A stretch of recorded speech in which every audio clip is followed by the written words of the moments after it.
fungsi gelombang ini juga belum lengkap ya, maksudnya belum selesai. Karena ada masalah lagi, yaitu n pangkat tak terhingga. Ini n-nya kan 1 sampai tak terhingga ya. N itu nanti pangkatnya pangkat yang sangat besar sekali nilainya. Kalau x ini adalah angka 2 dipangkatkan dengan tak terhingga gitu ya, hasilnya pasti tak terhingga. Nah, fungsi gelombang itu tidak boleh nilainya tak terhingga.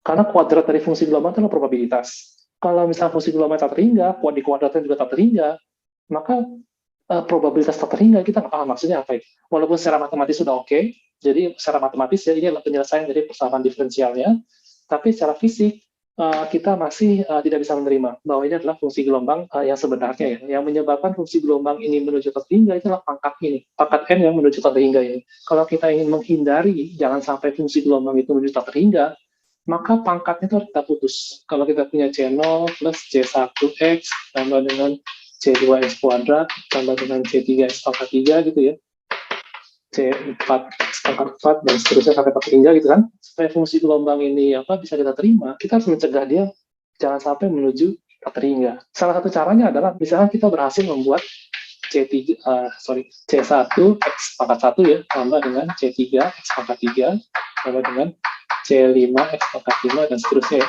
Kita harus mencegah dia jangan sampai dia menuju tak terhingga ya. Kita juga bisa melakukan hal sama ya untuk biar yang genap ya. C2 X2 terus C4 X4 terus C6 X6 dan seterusnya ya.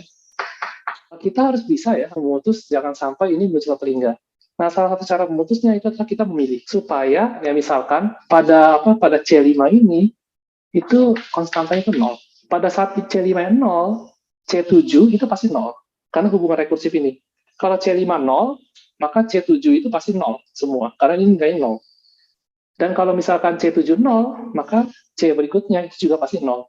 Sehingga dengan cara seperti ini ya kalau kita bisa bikin C5 ini nilainya 0, maka seterusnya akan putus, akan 0 semua. Jadi ini akan hilang.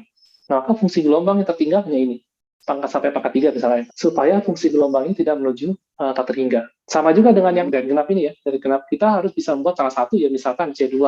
Kita harus bisa membuat C2 ini 0, supaya C4 dan seterusnya itu 0, sehingga pangkat ini tidak akan menuju terhingga. Dengan kata lain kita harus menetapkan ya, kita ingin kapan konstanta ini nilainya 0. Kapannya ini terserah kita. Jadi bisa aja kita nulis pada saat C0 atau pada saat C1, pada saat C2, C3 dan seterusnya itu harus 0. Sorry, bukan CV-nya 0 ya, maaf.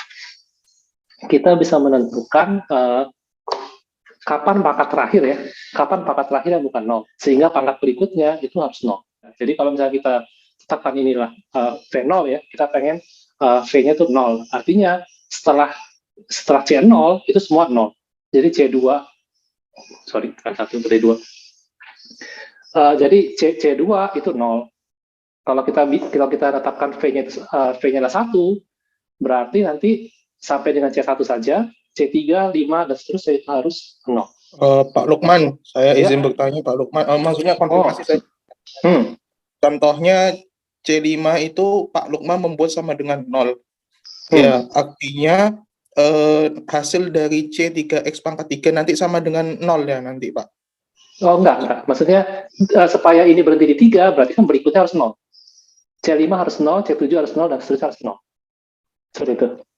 Oh iya Pak, enggak, maksud saya hanya mencoba menyamakan persamaan yang di kotak itu CN plus 2, yang di kotak bagian bawah itu kan. Iya, betul. Ya, saya hanya menyesuaikan saja Pak, misalnya CN-nya adalah C3, berarti CN plus 2-nya kan jadi C5 Pak, berarti betul. C5-nya kan berarti 0 lah, itu maksud saya seperti itu. Jadi kalau kita sudah menetapkan pada saat N sampai dengan V, itulah deret terakhir, itu adalah pangkat terakhir ya, yang kita miliki ya, maka di CV plus 2 ini harus sama dengan 0. Jadi ini harus sama dengan 0 ketika kita sudah menetapkan adalah CV. Berarti ini sama dengan 2 kali alfa dikalikan dengan V ya. Sorry, V-nya bukan V frekuensi, ini V beneran, V biasa ya. Tulis V biasa itu seperti ini kali ya. Dikurangi dengan 2M E dibagi dengan acara kuadrat ya, ditambah dengan alfa dibagi dengan V plus 2 V plus 1 itu adalah CV. Kita ingin bahwa pangkat terakhir yang bisa memiliki nilai itu adalah di pangkat V ya, sehingga di pangkat berikutnya dia harus sama dengan 0. Nah, ini hanya bisa terwujud kalau kita men-set energinya itu sesuai dengan persamaan ini. Artinya osilator harmonik itu energinya nggak bisa sembarangan. Energinya harus tertentu. Karena kalau dia energinya nggak tertentu, maka dia nggak akan putus ininya. Ini kalau kita bolak-balik, kita akan dapat ini, atasnya sama dengan 0 ya. Jadi 2M E per K coret kuadrat itu harus sama dengan 2 alfa V ditambah dengan alfa. Kalau ini yang kurung ya. Nah, dari sini energi itu sama dengan, berarti ini 2 ya, 2 V plus 1 alfa ya. Alfanya apa alfanya? Alfanya adalah 2 I frekuensi terus M dibagi dengan coret ya. Coret. Di sini masih 2M dibagi dengan coret kuadrat ya. Apa yang bisa kita coret di sini ya? M-nya bisa dicoret. 2-nya bisa dicoret. Terus apa lagi? H kuadratnya ya, bisa dicoret. Energinya itu adalah 2 kali V plus 1 ini H coret ya, H coretnya pindah ke kanan. H coretnya sebenarnya H per 2 pi ya, H coret H per 2 pi. Terus di sebelah kanan kita punya V, kita punya frekuensi ya, dicoret ya. Terus 2-nya dipindah ke sini itu menjadi apa ini? V ditambah dengan setengah. Ini adalah energi yang bisa dimiliki oleh osilator harmonik tergantung kita milih V-nya berapa. Jadi V-nya bisa 0, 1, 2, 3, 4, dan seterusnya bilangan bulat ya. Ini yang disebut dengan bilangan kuantum vibrasi ya. Bilangan kuantum vibrasi, sehingga osilator harmonik itu supaya fungsi gelombangnya itu bisa diterima ya, tidak menuju ke hingga nilainya itu terbatas. Pada keadaan ground state, berarti kan energi terendah ya, berarti kan V-nya 0. Ground state-nya osilator harmonik itu berarti setengah dikalikan H dikalikan dengan frekuensi ya. Nah, ini menunjukkan bahwa osilator harmonik itu ground state-nya itu nggak 0.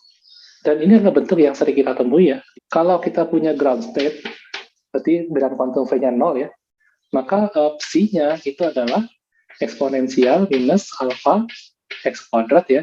Nah, kemudian dia hanya putus sampai dengan C0 ya. C0 X pangkat 0 ya. Atau dengan kata lain, eksponensial dari minus alfa X kuadrat per 2 dari C0 aja. Nah, untuk V sama dengan 1, berarti psi-nya sama dengan eksponensial minus alfa X kuadrat per 2. Nah, dia hanya sampai 1 aja. Berarti C1X. Berarti ini nanti deretnya deret genap, ini deret ganjil ya. Deret genap, deret ganjil. Kita selalu bisa pilih C0-nya yang 0 atau C1-nya yang 0. Dalam hal ini berarti kita pilih C1-nya 0. Maka kita hanya dapat yang deret genap. Nah, kemudian kita putus deretnya pada V sama dengan 0. Yang ini berarti kita menetapkan C0-nya itu 0. Sehingga kita dapat deret ganjil. Nah, deret ganjilnya ini kemudian kita putus di V sama dengan 1. Nah, untuk V sama dengan 2, kita akan dapat fungsi gelombangnya X kuadrat, berarti C0 ditambah dengan C2 X2. Putus sampai sini. Nah, terus yang V3 berarti kan C1X ditambah dengan C3 X pangkat 3, dan seterusnya. Jadi bentuk fungsi gelombangnya itu akan mengikuti nilai V ini ya. Jadi dengan V0 adalah ground state-nya, kemudian first excited state, second excited state. Nah, dengan fungsi gelombang ini, kalau kita kuadratkan ya, maka kita akan memperoleh gambaran probabilitas ya, di mana partikel itu berada dalam sistem. Partikel osilator harmonik tersebut, itu ada di mana dia dalam sistem. Sampai di sini ada yang menanyakan Lukman? Pak Lukman, saya izin bertanya. Saya masih agak bingung untuk bagian terakhir untuk penentuan tingkat energi. Ya, maksudnya, ya benar, eksitasi V sama dengan 0, V sama dengan 1, dan seterusnya itu, kapan kita bisa menentukan bahwasanya itu V1-nya itu kita anggap sama dengan 0, itu saya agak masih bingung, Pak. Untuk menentukan kapan memutuskannya ya tergantung dari situasi dan keadaan juga ya, Pak. Ini apa namanya? Sebenarnya tergantung dari tingkat energinya. Tingkat energinya ya, Pak. Kalau misalnya sistem itu dalam tingkat energi ke ground state ya, berarti ini artinya V-nya sama dengan 0. Artinya kita sedang memutus di C0. Kalau sistem itu memiliki energi eksitasi pertama ya, V1 ya, berarti sebenarnya kita memutus di C1. Jadi ada dua hal yang sebenarnya terpisah ya. Di satu sisi ketika kita memformulasikan ini, seolah-olah kita mengambil kontrol semuanya, seolah kita bisa bebas memutus di mana aja. Jadi secara teoritis kita bebas memutus di mana saja.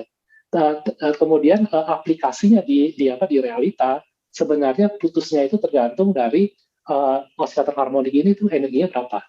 Apakah dia energi ground state, apakah first excited state, ataukah second excited state. Kalau dia di first excited state, berarti dia diputus di C1 sama dengan di C sama dengan 1 gitu. Kalau dia energinya adalah 2 tingkat di atas, berarti V2 gitu ya, nanti fungsi gelombangnya C2-nya itu terakhir, C4 dan seterusnya itu diputus.